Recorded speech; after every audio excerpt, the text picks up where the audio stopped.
Bonsoir à tous, nous sommes lundi soir, je viens de recevoir une notification de l'équipe. Hugo Lloris, notre gardien, notre recordman de sélection, vient d'annoncer qu'il allait prendre sa retraite internationale. Je n'ai pas encore lu l'interview. Vous êtes sur Rue des Joueurs, la chaîne YouTube qui vous fait vivre l'actualité du foot en temps réel. Votre chaîne de pronostics où vous retrouvez chaque semaine la Ligue 1, la Ligue 2, la Première Ligue, la NBA, nos lives sur les championnats européens. Si ce n'est pas encore fait, abonne-toi, tu actives la petite cloche de YouTube et tu recevras toutes nos nouvelles vidéos en temps réel. Alors, sujet d'aujourd'hui, bien évidemment la Ligue 2 de demain, la journée de mardi. Si tu souhaites parier, je te propose de jouer avec le bonus de BetClick, mécanique tout à fait traditionnelle, puisque l'opérateur offre jusqu'à 100 euros de freebet. Premier pari remboursé en freebet s'il est perdant. Donc je rappelle pour tout le monde, les freebets ce sont des crédits de jeu non retirables. C'est-à-dire que vous devez les rejouer et remporter vos paris pour les transformer en argent réel. Alors on reparle de tout ça à la fin de la vidéo puisque je vous ai concocté comme à chaque fois un combi doublement de mise, un peu plus puisqu'on est à 2,22. Et sinon c'est parti comme d'habitude en 2023, 10 matchs, 10 analyses, un prono par match sur cette journée de Ligue 2. On commence avec la rencontre entre Amiens et Guingamp. Amiens qui est actuellement quatrième, qui peut espérer jouer la montée. C'est une équipe qui a semblé marquer un tout petit peu le pas avant la Coupe du Monde, mais là ils sont quand même bien repartis si on regarde les résultats. Match nul à Valenciennes où il n'est pas du tout facile de s'imposer et une victoire du côté de Laval 3-0. Par contre, ils ont perdu ce week-end en Coupe de France contre Taon, équipe de National 3, je ne sais même pas comment ça se prononce, Taon, Tan. Il y avait quand même beaucoup de joueurs amiénois qui avaient été laissés au repos. Donc, niveau fraîcheur, il devrait pas être trop mal. En face, Guingamp n'a pas joué, déjà éliminé de la coupe, mais on a une équipe qui est quand même dans le dur. Une seule victoire lors des 9 dernières journées de Ligue 2, pas mal d'irrégularités dans leur jeu et dans leurs résultats. On l'a vu lors du dernier match à domicile, une défaite contre Quevilly 2-0. Alors Amiens a eu une sale période avant la Coupe du Monde, mais c'est quand même bien solide sur sa pelouse et je vais leur donner la victoire. Donc Amiens, c'est une cote à 2,25.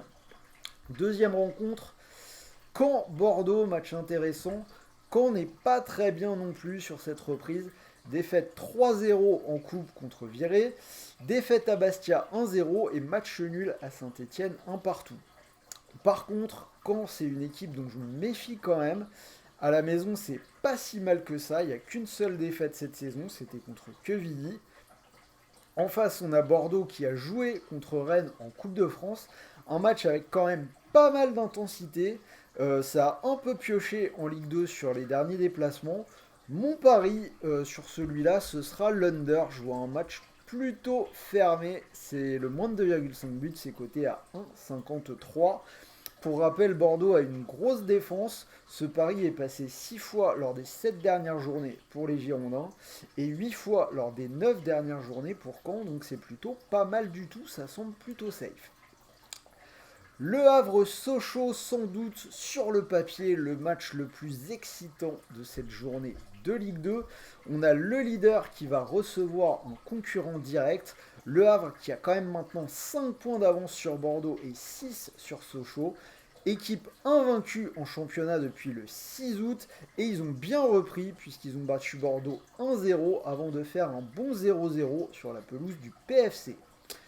Côté socialien, une équipe qui a battu Rodez mais qui a perdu à Bordeaux. Et plus globalement, Sochaux reste sur 4 déplacements sans victoire en Ligue 2, 3 défaites et un match nul, alors que le Havre est sur 5 victoires sur sa pelouse, dont 4 sans encaisser. Donc n'en déplaise à Sarah, on lui fait un petit coucou. Je vais aller sur une victoire du leader qui devrait creuser l'écart pour moi, c'est coté à 2,20. Nîmes-Metz. Alors là aussi, Nîmes, ça va pas fort non plus. J'ai l'impression de commencer toutes mes analyses comme ça. Il y a pas mal d'équipes qui ont du mal. Mais Nîmes, alors une équipe qui est relégable, qui joue dans un stade de transition. On rappelle que les Costières sont en travaux. Une équipe qui a changé de coach il n'y a pas longtemps. À la reprise, ils ont perdu contre Guingamp, ils ont fait un match nul à Annecy, et là en coupe, ils ont perdu à Grenoble. Quand même un petit peu compliqué, alors que Metz repart plutôt de l'avant. On a une série en cours de 3 victoires et un match nul en Ligue 2. En coupe, ils n'ont pas été affreux contre Lyon. J'aurais tendance à aller vers une victoire des Lorrains du côté de Nîmes. C'est coté à 2,35. Donc ouais, je prends quelques risques cette semaine, je donne des vainqueurs. En Ligue 2, les cotes sont toujours plutôt pas mal. Là, je vois, on est déjà à 3 cotes supérieures à 2 en 4 matchs. PFC Dijon, match intrigant entre le PFC qui est assez atroce sur sa pelouse avec une seule victoire cette saison, ça remonte au 6 août. Et Dijon se déplace également très mal, 5 défaites et un nul lors des 6 derniers déplacements. Par contre, il y a une équipe qui a bien repris, c'est le PFC. D'abord, une victoire jamais facile du côté de Pau 1-0. Et puis derrière, ils ont tenu face au leader Havrais à la maison 0-0 avant d'enchaîner avec une victoire en Coupe de France contre Valenciennes 3-1. De son côté, Dijon a aussi pris une belle victoire à la maison contre Laval 5-0. Mais la mauvaise série à l'extérieur s'est poursuivie, défaite chez le relégable Rodez 2-1. C'est pour ça que pour moi, le PFC pourrait renouer avec la victoire du côté de Charletti, c'est coté à 2-10. A noter que, à mon sens, Dijon n'a pas joué en coupe. J'ai tendance à me méfier de l'enchaînement des matchs sur une semaine avec les équipes de Ligue 2. Donc s'il y en a qui sont un tout petit peu frileux avec la victoire du PFC, l'under est également, à mon sens, un très bon pari. Ça passe extrêmement souvent avec les Parisiens. Pau-Grenoble, alors on a Pau qui a fait la petite surprise en Coupe de France ce week-end, ils ont sorti Montpellier. C'était annoncé comme l'un de mes paris préférés dans ma vidéo Coupe de France du week-end dernier, j'espère que certains d'entre vous m'ont suivi.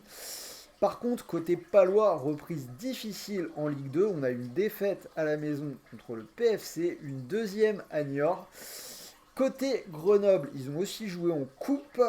Ils ont gagné contre Nîmes 1-0, mais préalablement, on avait deux défaites pour la reprise de la Ligue 2. C'était à Quevilly 2-0 et également à domicile contre Metz. Pour moi, Pau-Grenoble, c'est un match à under. On a deux équipes qui ont joué en coupe.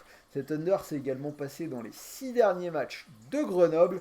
Donc le moins de 2,5 buts me paraît assez intéressant. C'est coté à 1,45. Rodez-Niort, affrontement entre deux équipes de la zone rouge. Rodez a perdu son match de rentrée à Sochaux, par contre c'était pas trop mal derrière. Victoire contre Dijon 2-1 et surtout ce week-end l'élimination de Monaco en Coupe de France au tir au but. Monaco qui avait pas mal fait tourner mais qui avait quand même une équipe tout à fait acceptable et qui menait 2-0 dans le match. Donc attention à ne pas non plus sous-estimer cette équipe de Rodez.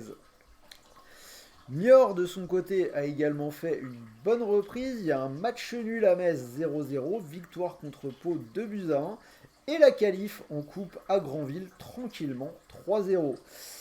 Pour Niort, on a l'impression que Rui Almeida, l'entraîneur, a enfin pu travailler pendant la trêve. Il était arrivé un petit peu en urgence, il cherchait un entraîneur. Bref, je pense qu'il n'avait pas trop pu bien travailler. Là, on retrouve un peu plus d'allant dans cette équipe de Niort. J'ai envie d'y croire un petit peu, je vais leur donner la double chance. Donc Niort ou match nul, c'est coté à 1,55. Saint-Laval, je pense que je suis un petit peu comme tout le monde, je ne sais plus quoi penser des Verts. À chaque journée, on pense que la saison va démarrer, que la machine va se mettre en route, et au final, il continue irrémédiablement de s'enfoncer. Situation épouvantable. Dernier de Ligue 2, 6 points de retard sur le premier non relégable. C'est une seule victoire depuis le 17 septembre, hein, donc ça commence à remonter assez loin.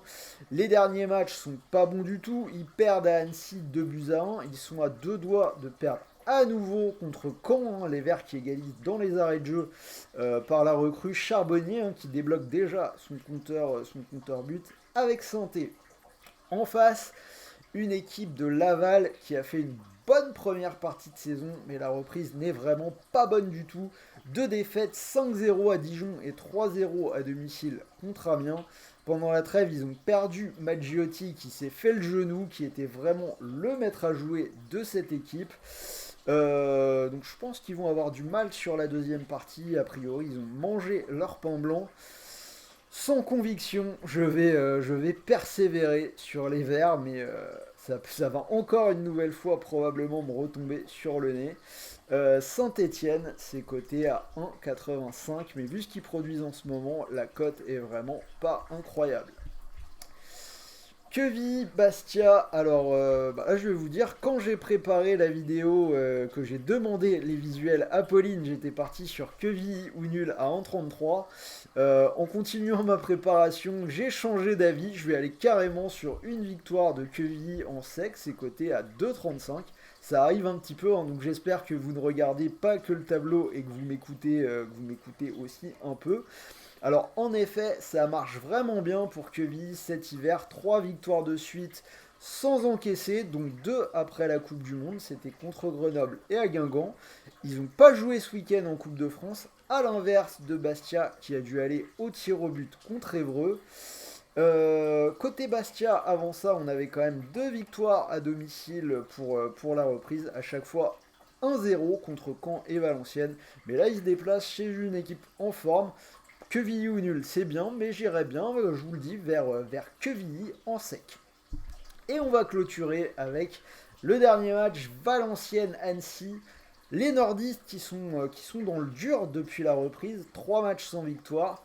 Il y a un match nul à domicile contre Amiens, une défaite à Bastia 1-0 et une élimination en coupe sur la pelouse du PFC, 3-1. A l'inverse, Annecy est pas mal, une victoire contre Saint-Étienne, un nul contre Nîmes et une qualif en Coupe de France. Mais ce qui va faire la décision pour moi, Valenciennes est invaincu en Ligue 2 sur sa pelouse. Annecy n'a que 2 victoires à l'extérieur en 8 déplacements. Alors Valenciennes n'est pas extrêmement bien, Annecy s'en sort bien. J'irai plutôt vers Valenciennes, mais pour assurer, on va prendre un scénario en faveur des nordistes. C'est Valenciennes ou match nul et moins de 2,5 buts, c'est coté à 1,89.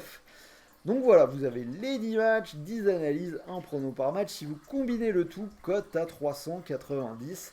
C'est plutôt pas mal. Comme d'habitude, vous tentez le petit euro, pourquoi pas, si ça venait à passer. Et pour les plus raisonnables, donc on arrive à la fin de cette vidéo, le combi doublement de mise. Alors, je l'ai dit, hein, la plupart des équipes ont joué en Coupe de France ce week-end. Ce sera du coup un enchaînement très rapide de matchs. Et donc, dans ces configurations-là, souvent des matchs à under. Donc, j'ai choisi les 2 under que je vous ai proposés sur la carte, entre Caen et Bordeaux, et entre Pau et Grenoble. Si vous combinez les deux, ça vous fait une cote à 2,22. Et je vous le rappelle, vous pouvez profiter du premier pari remboursé en free bet chez Betclic. Donc 100 euros, si vous mettez vos 100 euros et que le pari venait à passer, vous pourriez remporter 222 euros. Si ça ne passe pas, vous récupérez les 100 euros de free bet pour continuer de jouer. Donc je rappelle encore une fois, les free bet crédits de jeu non retirables, hein, vous êtes obligé de les rejouer si vous souhaitez les convertir en argent réel. Le rappel le plus important de cette vidéo, les jeux de paris sportifs sont interdits aux mineurs, donc pas de paris si tu n'as pas 18 ans.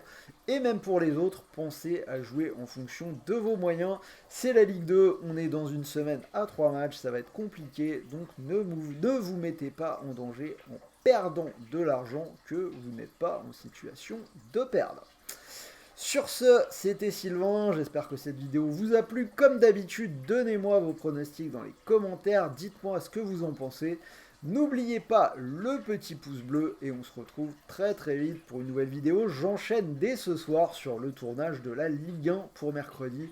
Donc restez à l'écoute, je vais d'abord lire l'interview du Goyoris, mais j'enchaîne sur le tournage. Sur ce, bon match, bon pari, bon gain et salut à tous.